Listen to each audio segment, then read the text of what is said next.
I'm Mr. T. This is the Film Freestyle lesson.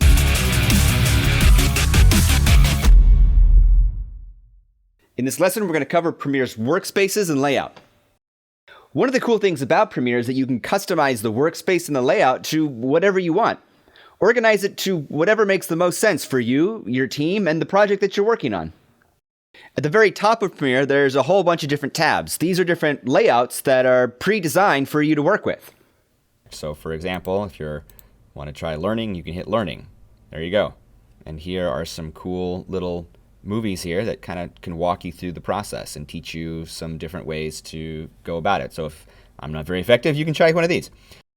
The editing layout is a really good starting point and probably where you're going to be about 90% of the time. But you should check out some of the other layouts like graphics and effects and color.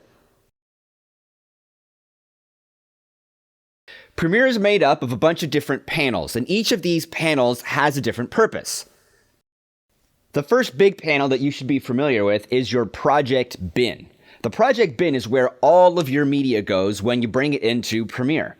Imagine it's like a really big bucket, and it has all of your assets, all of your videos, all of your photos, all of your audio, music, sound effects. Everything that you bring into your project goes here. Another important panel that you should know about is the source monitor. The source monitor allows you to look at things that are in your bin. I can double-click something here in my project bin, and it will show up here in my source monitor, and I can scrub through it, and I can look at it and see what's here in my project bin. Now, another really important panel where you do most of your work is the timeline. Now, the timeline is where you create all of your sequences, which ultimately become your finished scene or movie.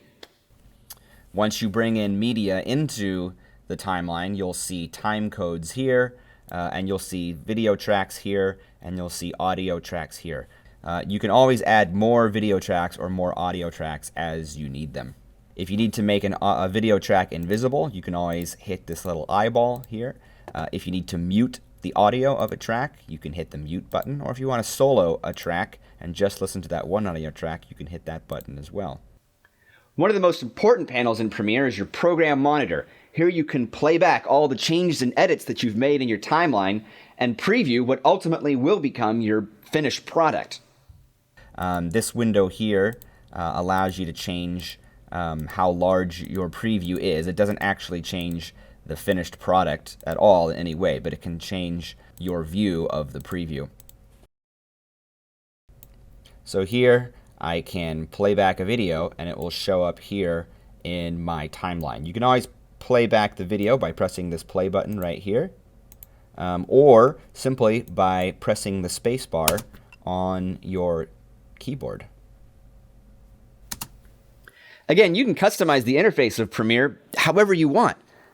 You can move these panels around just by clicking them and dragging them to different locations. There's no right or wrong way, and you should organize this in a way that you're most comfortable with and what makes the most sense for you, your workflow, and your project. If you accidentally close something, oh no, I closed my timeline. If you accidentally close something and you need to bring it back, all you got to do is just come up here to the window and find what it is that you're trying to bring back and check it, and lo and behold, it's back. If things get all jumbled and confused and you don't want it to look the way that it looks, you can always just reset your layout by going to Workspace and reset to saved layout. And everything kind of goes back to the default layout that you have selected up here. Now, most of the computers at Freestyle have a dual monitor setup. That means you have two monitors that you can work with when editing in Adobe Premiere. A lot of professional editors will take their program monitor panel and move it over to a second monitor so that they can preview their work in full screen. Other editors like to take their project bin and move that panel over to a second monitor so that they can see all of their assets in one big place. Still, other editors will span the entire program over both monitors so that they have a nice, long, extended timeline to work with. Again, there's no right or wrong way. You should organize and customize Premiere into the layout that makes the most sense to you and the project that you're working on. And that's the basics of organizing and customizing the workspaces and layout of Premiere.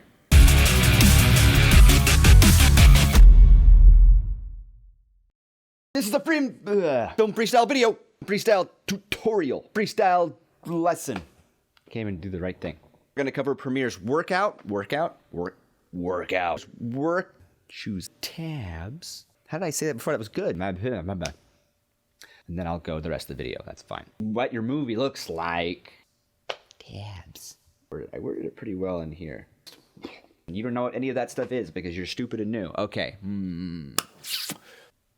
That's fine, right? That's all it is. Location. I just said that. All kinds of great, wonderful things. Okay. Sense to your project. Nailed it. Old screen. I just said that. Program window. To you. Those are fine. I don't know why I'm dwelling on those. The way that makes. It's fine. It's fine.